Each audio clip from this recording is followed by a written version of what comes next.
Bugun biz qiyomat kunining dahshatli manzaralari bilan tanishamiz.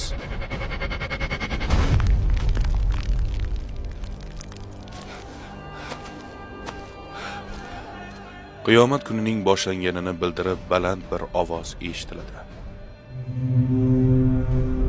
Alloh taolo Isrofil alayhissalomni tiriltirib, surni ikkinchi marotaba chalishni buyuradi. Sirot ko'prigi hisob-kitob tugagach, jahannam uzra jannatga olib boruvchi ko'prik quriladi. Ikki tomonida ilmoqlar osilib turibdi. Har biri o'ziga buyurilgan kishini ilib olish uchun tayyor. Yo'q! Yordam beringlar! Yo'q! Ovozlar Rahman haybatidan jim qolmish. Qadam tovushlaridan boshqa hech narsani eshitmassiz. Bu kunda ularning og'izlariga uramiz. Nima kasb qilganlari haqida bizga qo'llari so'zlar, oyoqlari guvohlik berar. Dunyo hayoti tugadi. Birin-ketin barcha farishtalar, hatto o'lim farishtasi ham vafot etdi. Ana endi hammasi boshlanmoqda. Va sur chalindi. Bas ularning hammalarini jamladik. Mahshar maydonida odamlar qayta tirilmoqdalar.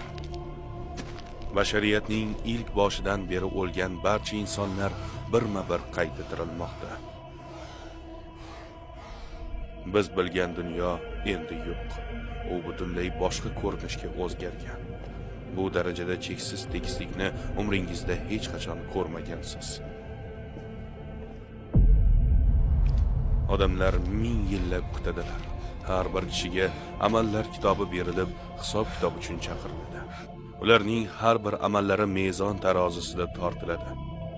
So'ngra sirot ko'prigi quriladi va nihoyat oxiri do'zax yoki jannat bilan tugaydigan yo'l boshlanadi. Insonlar birin-ketin barcha ishlarga guvoh bo'lishadi.